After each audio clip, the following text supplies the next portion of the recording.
So guys, we will continue with our body or torso. I'm sorry about the nudity here, but we have to do it. The thing is that let's see what the female torso looks like from side view. It's like here is the spine. So yeah, let's make this a little bit bigger. Maybe it will be a bit better if we can do this. Okay, yes. So this will be more visible for the torso. Okay, sometimes I have to do this in order to be able to draw here in this, I forgot the name of this program, reference something, pure reference. It's for reference, obviously. So this is the spine. It's going around like this, and it's going, and then it's here. So this is the form we want for the back, and for the front we have the rib cage. It's pretty good, it's pretty big. The rib cage is like this, and then we have the abdominal muscles. They're making a little bit like this, and then we have kind of this thing here. This is kind of a smashed sphere, which is like this, in this direction. So it's pretty nice. We have it. We know how it looks. Let's try to make it work on the model if we can. Let's try to do it. So we have already this curve. We have this curve, kind of course. We will probably make changes on this. I will tell you more about the chest muscles. And I'm not calling the muscles all about their names. Maybe the biceps and triceps and a few other muscles, I will call them by the name. But the other muscles, you see, I don't have art education, and I don't know the names of the muscles. I learned from viewing, watching other people. I learned from myself, watching myself in the mirror. Anatomy, I learned from, of course, the Anatomy for Sculptures book. Let's show the logo here. So it's there, here in the top. So Anatomy for Sculptures is extremely good, but you have to know how to read it. And I will probably in this course, I will hopefully be able to show you how to read this book. And it's very, very useful to have this book and to read it. It's not reading, it has so little text, but to see it whenever you are feeling uncomfortable by making some models. Even I am feeling uncomfortable sometimes. So here we'll make the back. So I don't have artistic education. That's why I am not saying that you need to know the names of the muscles. Maybe it will help, but if you don't want to learn them like I do, you don't need to know them. You know that there is a muscle that do this, and it's in this position. And that's kind of enough most of the time. Also, even now, I am always, when I'm doing some project, female or male, I'm always looking at references such as sculpts, other artist sculpts, for example, such as, of course, life references, and such as there are very good 3D scans these days. And I will show you a 3D scan of a female that I'm allowed to use. And it's not a 3D scan, it's just the pictures of the 3D scan, but they are very good because you don't have the skin tones to make the forms a little bit different. You have only the forms. And this is perfect scan for our purpose. And you see the form here of the body. You see the thinnest point, the widest point here in the hips. Everything is about, it's seen also, it's in neutral pose like we are doing here. It's very, very good reference for us. That's why I recommend using 3D scans and everything. Don't think that when you finish watching this course, you will be super prepared to do female anatomy. Yes, you will be more prepared than before. That's absolutely sure. But anatomy is to be learned maybe all your life. I'm not sure, but I'm still learning it, even that I'm feeling prepared to kind of teach it. Whatever. So the chest muscles of the female are not that developed. So here in this part, we will not have this separation like on the male, and we will make a male as long as we make all the different parts of the female body. So let me show you what the female body now is consistent of. Now, this torso, I mean, the torso it has rib cage sometimes it has rib cage, and always has rib cage also. It has the pelvis here in the bottom, and the distance between the rib cage, it's like here, but it's not visible here. Between the rib cage and the pelvis is very small. It's like between 4 and 6, 7 fingers. It depends on the pose, but when it's in this position, it's very little. So let me try to do it. So the pelvis is this here, and the rib cage is going down and ends around, probably around this area. So this distance, not that big. In some people, even less distance is there. There are the abdominal muscles here. There is this kind of a fat pad below the belly button. And the belly button, as you see, is just above the line between the two pelvis points that we will have here and here. And the belly button will be around here. Here we'll have a middle line. The muscles of the abdomen will go from the rib cage down, but they will be covered a lot by fat in a female. So if we have the belly button here, below it we'll have kind of a fat pad, and it's visible from the side view on some female, or a lot of them. Let me show you. It's this thing here. You see? It's kind of angular even, but it's this. So yeah, this girl here on the scans, she doesn't have that much. She has it, but she's more athletic probably. But she has all the other fat pads, most of them. Of course, the purpose of making this course is to show you how to make a good looking females, a little bit idealized, but not, of course, not non-realistic, absolutely realistic, but a little bit idealized. So let's continue on the abdominal muscles here. Between them, we will have almost always this separation. Of course, if the girl is kind of fit, and we want to make, I will say again, we want to make fit and good looking girls in this course. This is the separation here between the shoulder muscle, the front shoulder, and the chest. And the chest fibers, they're going like this. So first, they are attached to this part of the clavicle, and they're going down from there and attaching to the arm, to the femur, to the femur is in the leg, to the humerus.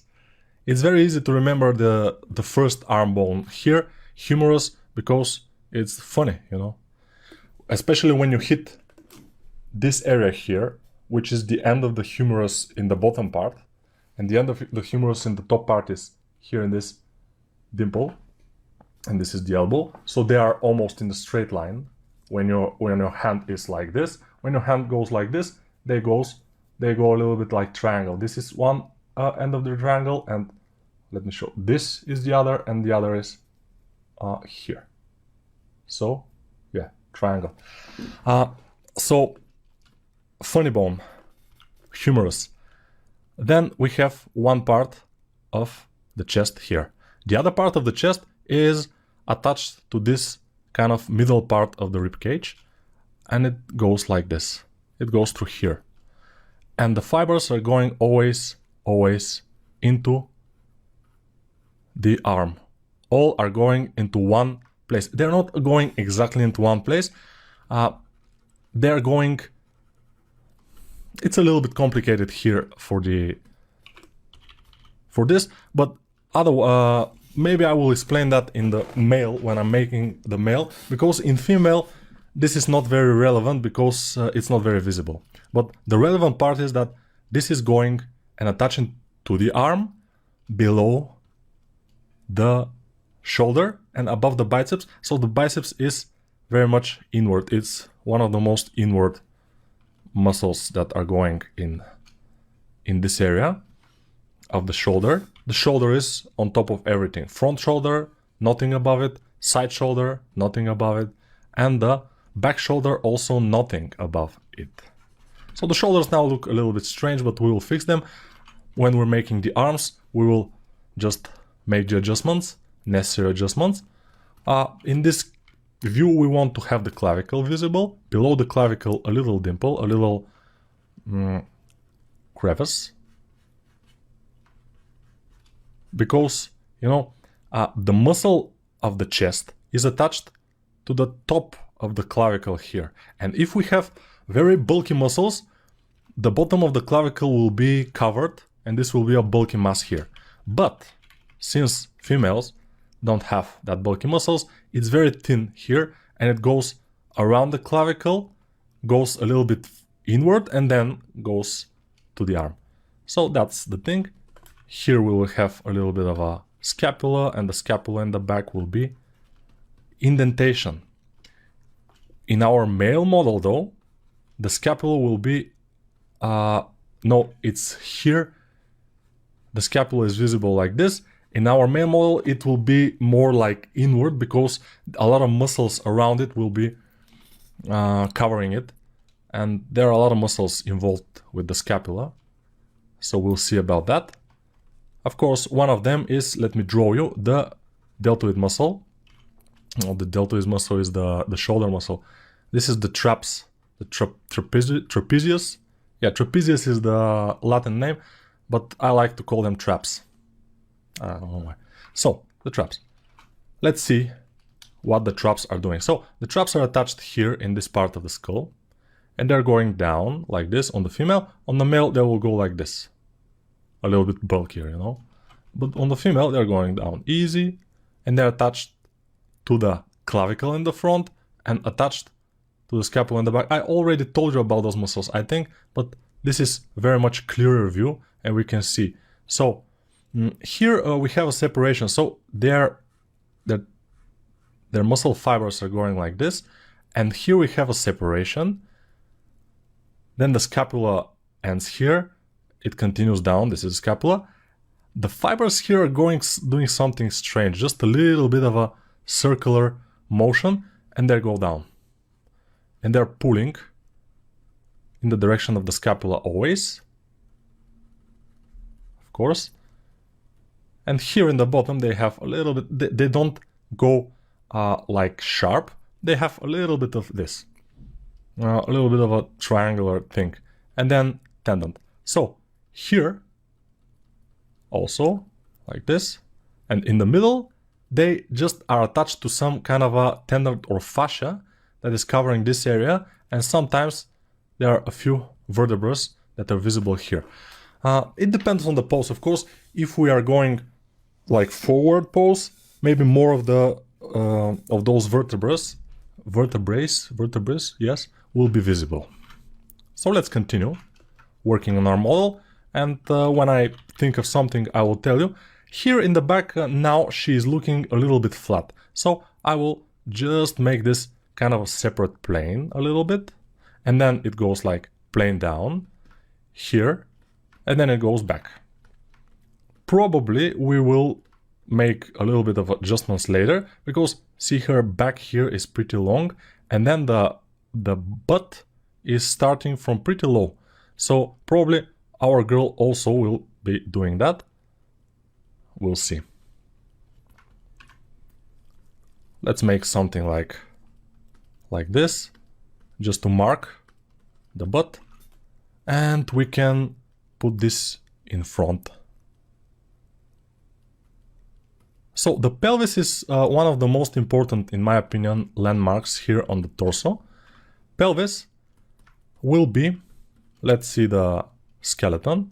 The pelvis will be here and it will be visible, almost visible, here in this front part. And the back part will serve as attachment point to other muscles, and one of them is not a lot of muscles, but mostly 1 or 2 muscles. This part here will be attachment point for the butt, or gluteus maximus and gluteus minimus. No, the butt. Okay, let's call it the butt. So let's see where this kind of thing will be. So the rib cage will go from here, it will go like this, and then here probably will be our scapula, and it will be visible here. On the male, we'll have this kind of a very prominent thing above the scapula, but on the female, this is not very prominent. It's there, but it's, you know, you see it, it's here, but it's not that prominent as a male, because female has more fat pads there. I will increase the size of those abdominal muscles here. Let's try. So this is our scapula, and above it here will be our navel or belly button. Okay, belly button the best. So those muscles are going down here, and here they're going a little bit wider, you know. So let's try to make that with a move brush. I will widen them, and then we'll have kind of a end of this fat pad, and the pubic will go to around this area will be. We'll have a little fat also there. That's looking pretty nice already. It's not the best though, but it's never is. I know, you know, as I'm getting older and I'm getting kind of better probably, I'm starting to not appreciate my work that much. Before I was like, wow, yeah, this was pretty nice, I did it, it's very nice. But now I'm like, okay, it's fine, but it's not perfect. It's never is perfect. So the front part, I like it here, it's more feminine. So let's try to make it. So let me show you what I mean. So from the clavicle, it's going down almost straight, but not exactly straight. And then it's going like backward. This is the rib cage, and it's going back here. And the rib cage is this. So the abdominal muscles are going down, and you see they're going down and then a little bit inward, and then down again, and then inward again. So down, inward, down, inward. We almost have it, but we might have it better. And also in the back, you see how the back is going inward, and then suddenly it starts to go outward, and then a little bit more outward. Yes.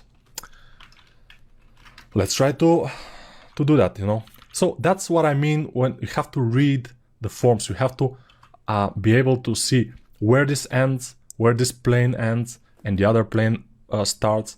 Stuff like this will help you a lot. And this will be achieved by practice. If you practice sculpting or drawing anatomy, practicing a lot, and by a lot I mean for this course I have practiced like few months. Maybe every 2 days I was making the whole female figure from scratch, like I'm doing now. So I did it a lot of times, and this was enormous practice for me, and I was getting better with every single try. So I recommend that. I mean, I recommend for you to not just do one very long anatomical study. Do a lot. Do one, then do another, then do another, and every time you will learn something new. Every time you will see that you don't know this area very well, you will start to research. You will go to Anatomy for Sculptures book. You will go to, by the way, I will recommend highly one YouTube channel, Proco. If you don't know it, probably you know it because it's very famous. He has over 1 million subscribers, and his anatomy series is just wow, one of the best, maybe the best, and the most entertaining way to learn anatomy probably is his. Another good series that I can recommend, and it's not in YouTube, it's a course. It's Scott Eaton's Anatomy for Artists. It's just mind-blowing. This guy is just, I learned so much from it. I mean, I thought I knew things about anatomy, but in his course, we have two same images, it's not good. This was something I did a while ago, and this took me a lot of time. I mean, I did just the base mesh very quickly, and then I started to tweak it until I like it as it is, and it's looking pretty natural, right? But we are aiming for something a little bit more beautiful, more feminine, and probably we will be able to achieve it. Of course, everything happens when you have the will to do it.